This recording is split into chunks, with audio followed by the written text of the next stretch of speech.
Have you ever had the feeling of not wanting to go to school? Why are Indian students always under pressure? And why do we see them go so far as to take their own lives? Isn't school supposed to be a place where we can socialize, gain important knowledge, and grow to become better people? To understand this, let's take a deep dive into the mess that is the Indian education system. Welcome to ThePhantasy. Pressure from society. We have enjoyed many movies like 3 Idiots, Tare Zameen Par, and VIP. But why do these movies resonate so strongly with so many Indians? It's because these movies speak out about the many problems that the Indian education system suffers from, and we are able to see a reflection of ourselves in those characters. The unfair pressure faced by students in 3 Idiots, the abuse thrown at Ishan for being different, the struggles of being an unemployed adult like Raghuvaran. All of these are based on very real issues, and a lot of these issues stems from the immense pressure that society puts upon students. Ever since our young age, we are constantly told to score high marks, join prestigious colleges, become a doctor or an engineer, and work in high-paying jobs. This mindset creates a very toxic environment where students are constantly trying to achieve these expectations. To push these students, parents send them for tuition after school and sacrifice their valuable childhood and leisure time in the process. In a 2016 report by the National Sample Survey Office, it was estimated that 7.1 crore students go for tuition all over India. That is 26% of all students in the entire country. And since this report is from 2016, just imagine how much this number has risen over the past 8 years. You might have noticed that most of the pressure on students comes from certain subjects. And sure enough, all tuitions offer coaching for the same subjects. This shows that there is a deep problem with our curriculum. Problems with the curriculum. Apart from basic subjects, the main point of going to school should be learning about life. We must be taught multiple different life skills like how the world works, what is economics and how it affects us, how to manage our finances, what are taxes, how banks function, socializing, how to communicate with people and learning to understand them, morals, learning the difference between what makes something right or wrong, relationships, how family, friendship, and romantic relationships affect our lives, sex education, how our bodies function, how does attraction work, the importance of consent and healthcare. These are just some of the important life skills, but there are more. They are a core part of understanding each other and building a better society. Instead, whether we are interested or not, we are forced to study algebra and calculus problems about some man who bought 500 apples. What is the point of overly technical subjects like this at such a young age? None of us are going around calculating the precise angles of objects, or get stuck in situations where we have to explain ancient historical events. Such things barely affect us in our daily lives. These are details that are only beneficial for specific professions, such as an architect or a historian. And they must be things that we learn in college or university after choosing a specific course. In fact, they do teach these in college. For example, in the IIT Mechanical Engineering syllabus, they learn the basics of subjects like calculus, chemistry, and computer programming. All things that we already learned in school. It's double the learning for those who are interested in that field, and useless learning for students who don't choose those fields. It has all led to this process called rote learning, which every Indian student does to deal with hard subjects. It is the process of memorizing information based on repetition. We have all done this before exams, by reading the same thing over and over without understanding what it means, just so we can write the right answer, get the necessary marks, and then forget about what we read. This gives us no value to our lives. While the entire point of going to school is to learn, all of this is just a waste of time and money in the name of education, and it only brings unnecessary mental stress. Lack of extracurricular activities. It isn't just these subjects that are a problem. Any school requires activities that aren't related to education. If you think back to your school days, you will remember that there were certain periods or clubs dedicated to other activities, like art, literature, music, sports, and so on. But none of these clubs were ever given importance. They were just there to fill a quota, to pretend that the school cares about these things, so they can look good in the eyes of the public. Students who are actually interested in those fields rarely get to learn anything in these clubs, because there is very little effort put in by the school management to make them actually worth something. These extra periods just end up being free time for the students and teachers, just like a recess or a lunch break. The lack of importance given to these extracurricular activities ties back to society's perception of what subjects are important and what isn't. Subjects like maths and science are seen as very important by the society, while art, music, sports, or anything creative is seen as unimportant and a waste of time. This forces students to rely on self-teaching, learning centers, or courses outside of school to improve on the activities that they are interested in. The Olympics event that happened recently is also a good example of this. Despite India being the most populated country in the world, we get very few medals when compared to countries with lower populations. Besides facilities for these interests, there are other facilities as well that are lacking in Indian schools. Lack of school facilities. A majority of Indian schools, even including the large ones, don't have proper infrastructure and suffer from poor management. Many schools, and especially schools in rural areas, lack essential amenities like electricity. According to the Unified District Information System for Education Plus report for 2019 to 2020, only 77% of government-owned schools have electricity. The remaining 23% don't even have something so basic as electricity. 23% is no small number. There are approximately 15 lakh schools all over India, and 23% of that is 3,45,000. Imagine the life of the students and teachers at those schools. The situation is even worse when it comes to bathrooms. Not once have I seen a bathroom at a school or college that is well maintained and clean. My college didn't even have a working flush, despite it being one of the top colleges in India. According to the annual Status Education Report for 2017, only 68% of toilets are usable across all government schools in India. 10% of schools don't even have hand wash facilities, and 30,000 schools don't even have drinking water facilities. All of this contributes to unhygienic conditions at schools. We can only hope that these numbers have improved over the years. The water is so dirty that it is not fit to be used even in toilets. However, to prepare midday meals, the vegetables are washed in this water.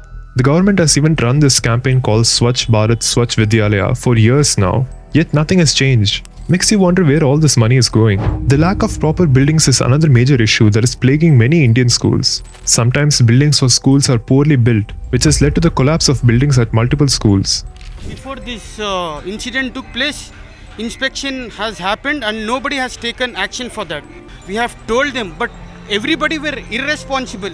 From the same UDIAC Plus report we saw earlier, over 6,000 schools in India don't even have a single building, and many others use unstable handmade structures. To make these schools useful, we need teachers too. But the problem is that they are often absent or unqualified to teach. According to the TISS report from 2023, at least 41% of English, Maths and Science teachers in India have no professional qualification for teaching. Just imagine the amount of misinformation the students that they teach are receiving.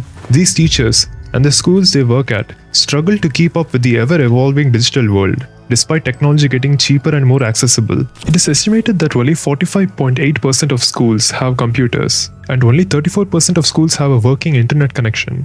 Students from rural areas can never learn about the outside world because of how less the government cares about them. Strict restrictions.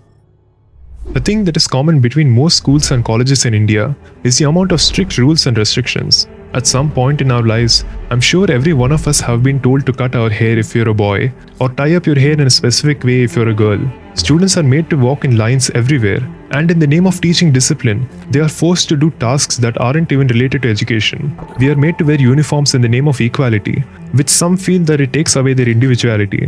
Why do these things even matter in school? Also, something that is often seen as taboo is interactions between boys and girls, which is heavily criticized by the school staff and parents. It's no wonder that boys and girls struggle so much to understand each other in our society. For some, speaking with the opposite gender feels like breaking a barrier.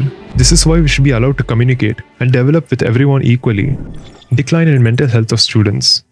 India must be one of the worst countries when it comes to overworking of students. In 2021, the National Crime Records Bureau reported that 13,089 students died by taking their lives, marking a 32.5% increase from 9,905 in 2017. This means that about 36 students were taking their lives every single day. S. Anita, who took her life after fighting NEET. Niharika Solanki, who took her life because she couldn't do JEE. Anjali Kumari, who left this world because she couldn't get first rank. All of these students are examples of how this deeply broken education system affects us. A lot of this stems from the pressure that society and parents put on the students. The extremely competitive exams, unnecessarily long and hard homeworks, strict rules, expectations from parents and society. All of these things combine together and severely affect the mental health of students. Parents are also affected by this because sometimes the projects that are given for little children are so complicated that they have to join in and do it for them.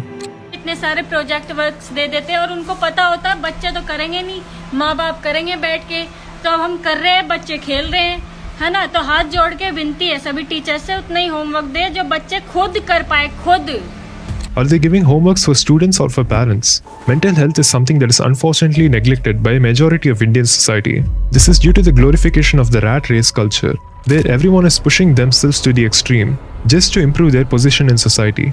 A recent study in Chennai by the Schizophrenia Research Foundation discovered that 30% of students suffer from anxiety and depression. The sad part is that less than 5% of these students seeked professional help, despite all of them having the necessary resources for therapy. Although students and communities have tried many times to raise awareness about these topics, the rate of students suffering mental health issues and taking their lives has only increased over the years. Abuse. A huge contributing factor to the poor mental health of some students is the abuse they receive from their parents and teachers. Even though our laws clearly restrict physical harm, students are still being beaten with rulers or sticks, and sometimes even straight up being abused by their teachers in very inappropriate ways to this day. All of this is often done in the presence of other students who are watching them being abused. Such situations leaves both physical and mental scars for the rest of their lives and creates a huge inferiority complex. And this isn't just limited to parents and teachers. Bullying by other students is also a major issue in Indian schools. According to a 2019 study by the Teacher Foundation and Wipro Applying Thought in Schools, at least 42% of students between classes 4 and 8 and 36% of students between classes 9 and 12 are victims of bullying. That is a massive number of students, and a majority of victims don't get justice for what was done to them. Schools don't treat bullying as a serious issue. Teachers are often ignorant because they don't want to get involved, which results in the continuation of bullying. So it needs to be dealt with properly as soon as possible. Money exploitation. It is well known how greedy our society can be, and that greatly affects our education system as well. The poor quality and maintenance of government schools leads parents to opt for private schools. This has turned into a massive business opportunity for private schools. Some private schools in Tier 1 and Tier 2 cities charge excessive amounts for tuition fees. Not just that, but there's also additional fees like maintenance fees, lab fees, infrastructure fees, books, stationery, transportation fees, and more. Just the admission fees for a nursery student in Delhi public school RK Puram costs a whopping 25,200 rupees. But if you look at the school, it doesn't look modern in any way. It looks like just another average Indian school.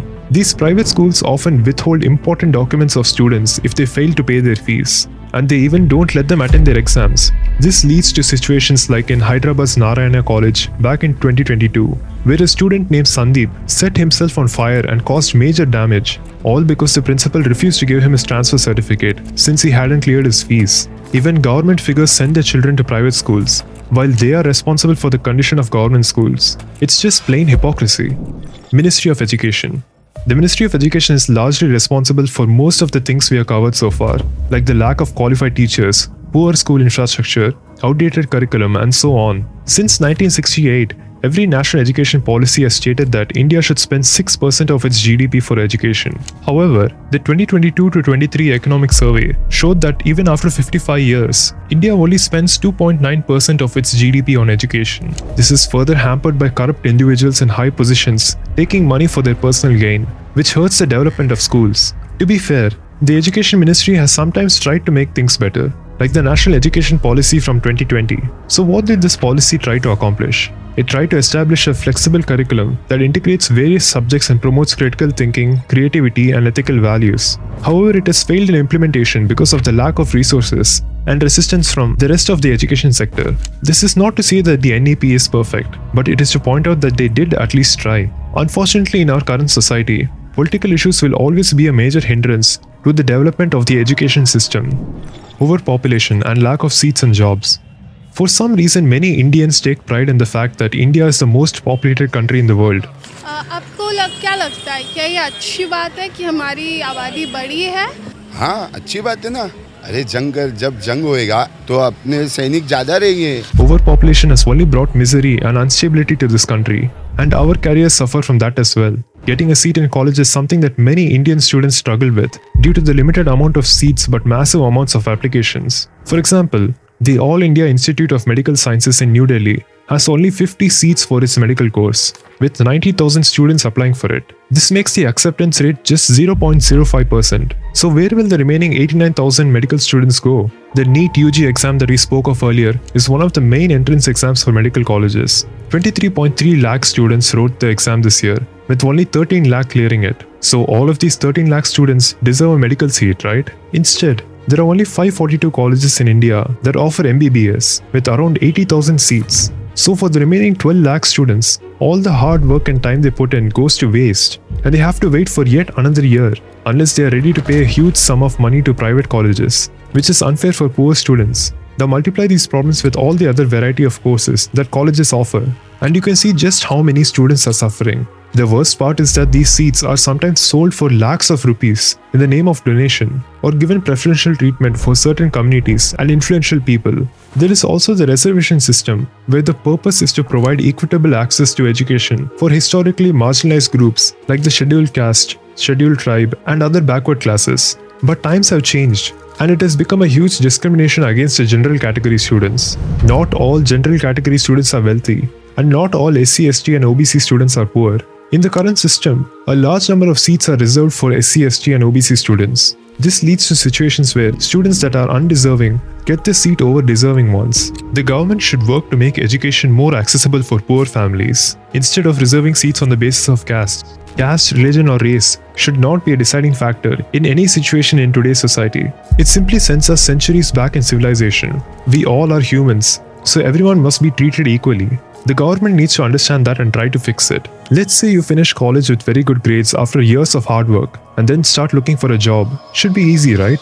Wrong. The job market is probably even worse than the college situation. Not long ago, we saw the chaos for an interview in Gujarat, where 800 people were competing for just 40 vacancies.